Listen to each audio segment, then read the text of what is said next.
금리 인상 진행했죠. 0.25%포인트 올렸다. 기준금리가 1.5%가 됐죠.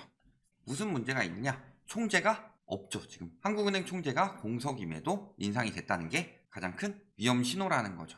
총재가 부재한 경우는 그렇게 많지 않았죠. 그런데 이주일 총재가 3월 임기가 마치면서 다음 총재를 대통령이 임명을 하겠다고 했더니 그거 가지고 뭐 반대하고 청문회도 길어지고 그래서 총재 부재한 상황으로 만들어놨죠. 그리고 전반적으로 지금 대출 풀고 부동산 경기 띄우려고 하고 있습니다. 신정부에서는. 그런데 그런 식으로 방해를 하더라도 총재가 부재함에도 불구하고 기준금리 인상을 진행하고 있다. 그 이유는 뭐예요? 상황이 심각하기 때문이라는 거죠. 자, 그래서 내용을 보면 뭐라 그래요? 당초 총재 공석, 그 다음에 정책적 불확실성 등을 감안해서 동결할 것으로 내다봤는데 물가 상승률이 4%대를 넘어가고 연준에서 빅스텝 예고를 한 것이 영향이 크다. 그렇기 때문에 지금 총재가 공석이더라도 금통위 합의제로 통화 정책을 결정할 수 있다. 이런 것들이 드러나고 있다는 거죠. 또 이번 금통위 직무대행으로 주재한 사람이 누구예요? 비둘기파로 유명한 주상영 금통위원이죠. 그래서 그 전에 금리 인상 작년 8월부터 올해 1월까지 모두 동결 의견을 내왔던 사람이 이번에 의장이었다. 그런데 이번에 4월 금리 인상의 경우는 만장일치였죠. 총재가 부재함에도 불구하고 그렇기 때문에 금리를 동결하자고 하면 더 유리한 상황이었죠. 총재가 있는 상황보다. 그 전에 아무리 이주열이 끝나고 나서 매파인 것처럼 이야기를 하지만 사실은 굉장한 비둘기파였어요. 다시 앞으로 가서 보면 미국이 한국보다 금리가 높았어요. 이 정도로 비둘기파였습니다. 그럼에도 불구하고 지금 상황이 굉장히 심각하기 때문에 매파적 발언을 많이 했었죠. 그러니까 부재한 상황이면은 더 비둘기파인 주상영 의원 같은 경우는 반대를 하고 동결 의견을 낼 수도 있었겠죠. 물론 뭐 다수결에 의해서 통과했을 가능성은 굉장히 높지만 그런데 이번에는 만장일치였다. 그만큼 굉장히 금리 인상을 당길 수밖에 없는 시기였다. 그 이유는 일단은 물가죠. 3월 수입 물가는 역대 최고인 7.3%고 이거를 월 단위로 봤더니 수출은 5.7%, 수입은 7.3%인데 연 단위로 봤더니 35.5%나 상승했더라. 근데 보통은 이런 이야기를 많이 하죠. 화폐 가치가 하락하니까 자산 가치가 올라갈 것이다.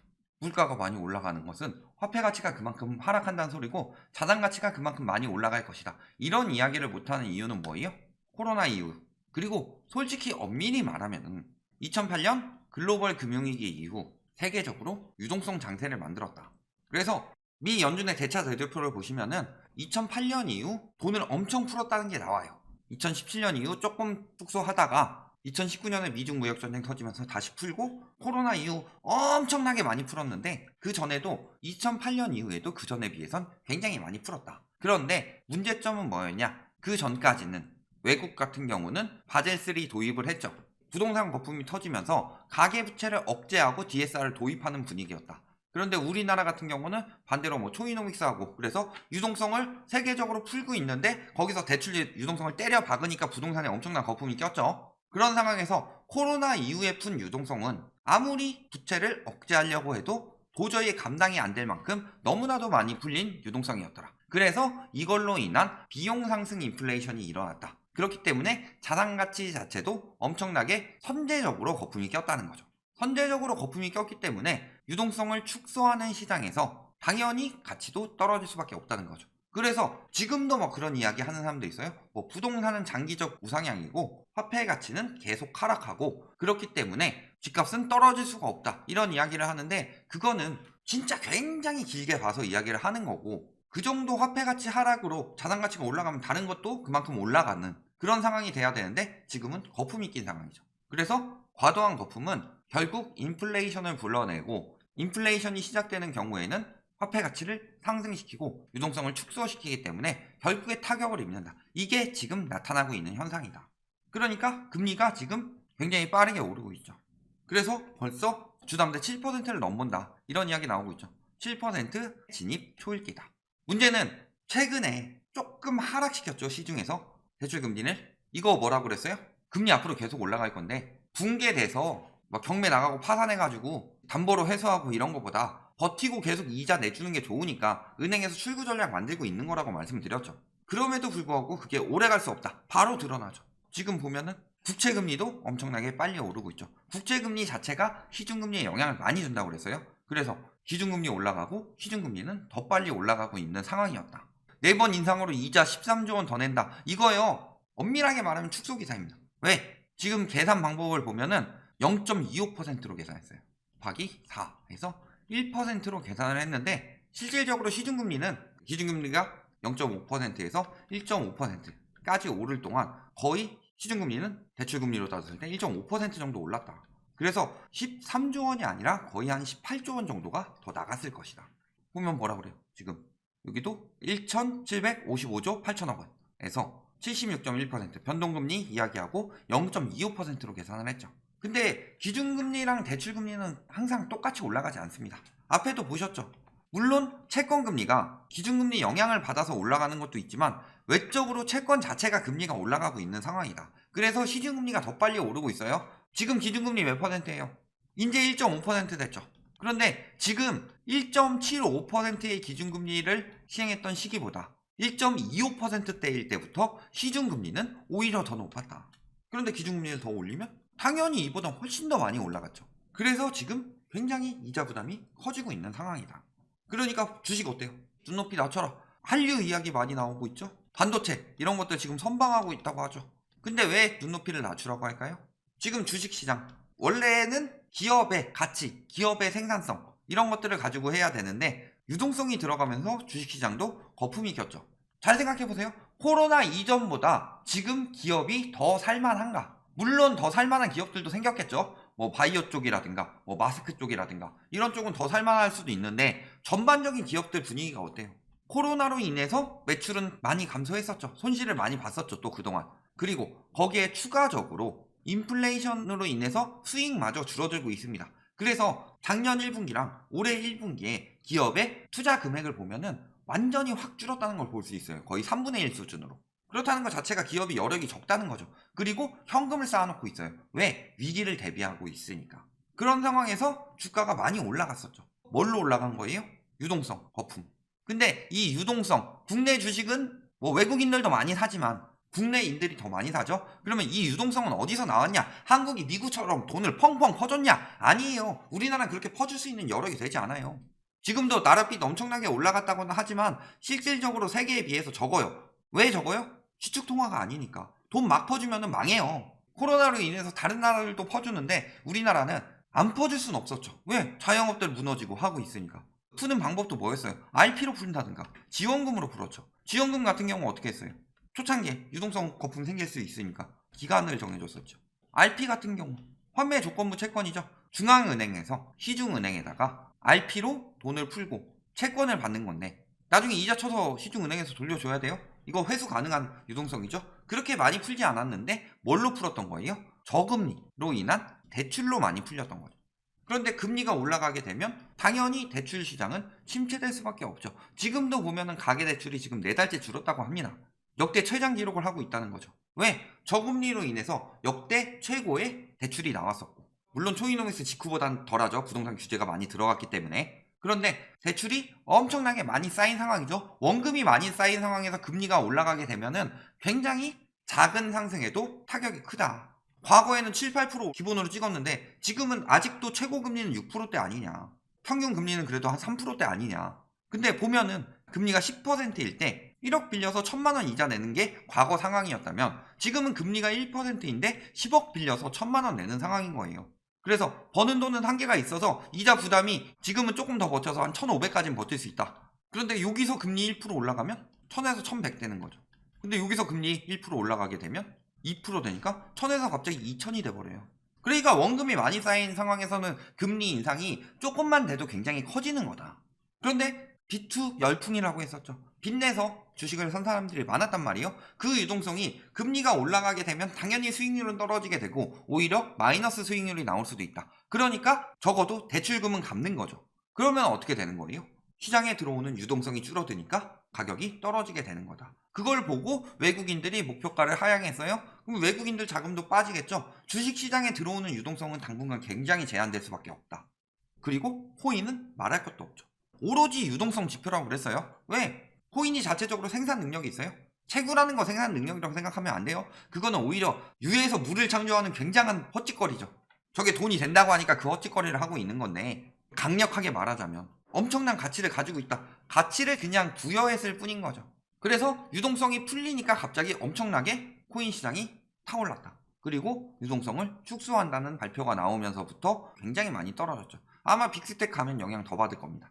미국에서. 물론 우리나라 금리 인상이 코인 시장을 무너뜨려요, 이렇게까지 이야기하는 거 아니에요. 근데 우리나라 금리 인상만 생각할 게 아니죠. 지금 금리 인상이 끝도 없이 되고 있다. 그리고 가장 관심이 많으신 부동산, 언론이나 혹은 뭐 카페, 블로그 같은 데서 이런 헛소리를 하는 인간들이 있어요. 금리 인상 때도 집값은 올랐다. 금리 인상을 하자마자 집값이 떨어진다. 이렇게 단순하게 생각하는 거는 조금만 머리 돌아가고 논리 생각하는 초딩도 그런 생각은 안 해요. 금리 인상을 하고 그게 가계 부담의 어떤 임계점을 넘어서는 순간부터 집값 하락이 일어난다. 기준금리 올리다가 집값이 떨어졌죠. 이 한계점이 도달했을 때 집값이 떨어지기 시작한 거다. 그 뒤에는 금리를 낮춰도 심리가 꺾인 이후에는 계속 떨어진다. 사실은 2019년 이후부터 원래 금리 인상으로 떨어지고 있었죠. 그리고 전반적으로 유동성 축소하는 장세였어요. 규제도 강력해졌고 심리는 꺾인 상황이었어요. 그런데 언론에서 계속 규제가 집값을 올린다, 그런 것을 부추긴 상황에서 만약에 그 말이 틀리게 들어갔다면 심리는 완전히 꺾여서 그 이후에 금리를 인하하더라도 떨어졌겠죠. 그런데 문제는 뭐예요? 너무 빨리 터져버린 미중 무역전쟁, 너무 빨리 터져버린 코로나로 인해서 연속으로 금리를 굉장히 제로금리까지 내려버리니까 심리가 오히려 더 부추겨진 거죠. 그래서 지금은 규제가 집값 올리는 정책이라는 말도 안 되는 생각을 가지고 있는데, 논리가 돼요 그게?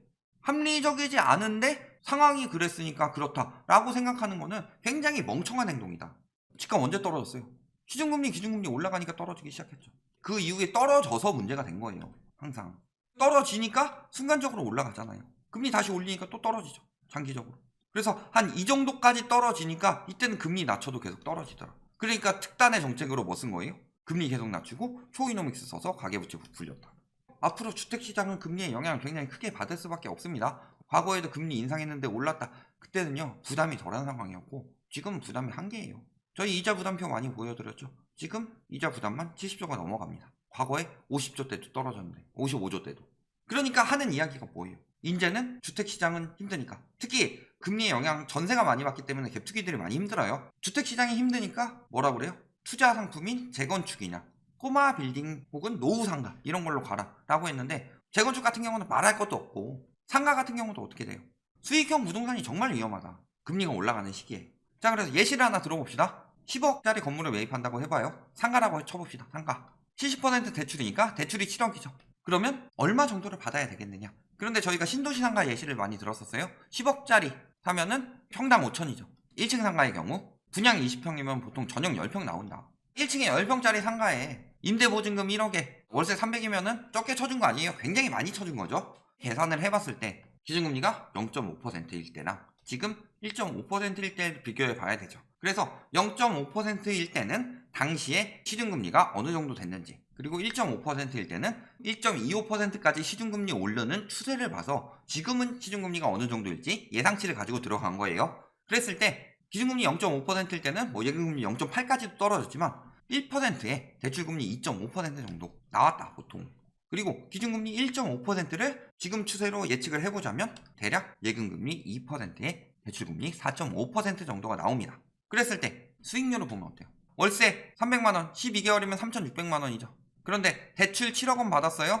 대출금리 2.5% 1년 곱하면 1,750만원이죠 그래서 1,850만원의 수익이 남고 9.25%다 수익률. 그러니까 들어갈만 했다는 거예요. 저 때는 막 상가 꼬마 빌딩 살만했다. 그런데 이게 오래 갈 수는 없죠. 부동산 같은 경우는 지금 당장을 볼 게 아니라 이게 장기적으로 갈 것인가 했는데 이 금리가 얼마나 장기적으로 가겠냐, 이 금리가. 그러니까 이 부분을 예상을 했었어야 되죠. 그래서 지금 금리로 생각해보면 대출금리 4.5%면 얼마예요? 3,150만원. 이자만 3,600에서 3,150만원 빼고 나니까 수익은 450만원. 수익률 2%대로 떨어진다. 그래도 예금금리 2%보다는 수익이 높지 않나요? 잘못 생각하셨습니다. 예금을 했다고 생각하면 어떻게 돼요? 수익 450만원인데 수익 400만원 50만원 차이에요. 근데 문제는 공과금 나가죠, 세금 나가죠, 공실 날 수도 있죠. 이런 리스크까지 계산해서 굳이 이렇게 지금 살 필요가 있느냐. 거기에 추가적으로 앞으로 금리는 계속 올라갈 건데, 그러면 앞으로 수익률은 점점 떨어지고 예금으로 했다면 벌 수 있는 기회비용은 계속 올라가게 되는 거죠. 그런데 이 상황에서 상가 꼬마 빌딩 사라? 미친 짓이에요. 결론, 4월 기준금리 인상이 뜻하는 거 봐. 일단은 금리가 인상되면 모든 수익률은 떨어집니다. 기회비용은 올라가게 된다. 그러니 자산시장에서 자본이 빠지고 현금이나 금 이런 안전자산의 비중이 올라가는 거다. 그리고 두 번째는 뭐예요? 총재 부재. 그리고 회의 주재의원도 굉장히 비둘기파도 지금 매파로 바뀌고 있다. 그만큼 지금 4월 기준금리 인상을 급하게 해야 될 만큼 위기가 크다. 그리고 한 차례가 아니라 계속 끊임없이 올라가게 된다. 다주택자들 버텨요, 혹은 영끌족들 버텨요. 버틸 수 있는 사람들도 점점 더 버티지 못하는 상황으로 넘어가게 되는 거고, 특히 부동산 같은 경우 1000채짜리가 있어요. 1000세대 중에서 980세대가 버티는데 20세대만 못 버텨도 대폭락이 일어납니다. 5세대만 못 버텨도 금매 나오면서 시세가 떨어져요. 그런 시장을 눈앞에 두고 있기 때문에 기준금리 인상이 앞으로 자산시장에 어떤 영향을 미칠 것인지 논리도 없이 과거에 이랬대요, 저랬대요 하는 그런 말들에 넘어가지 마라. 과거의 그 데이터는 가계에서 감당할 수 있는 한계가 다르다. 가계 부채와 자산 가치 거품에 대해서. 이런 부분을 잘 생각해 보시면은 논리적으로 생각하고 지금 통계가 나오는 걸 보면은 어떤 것이 답일지 답이 나옵니다.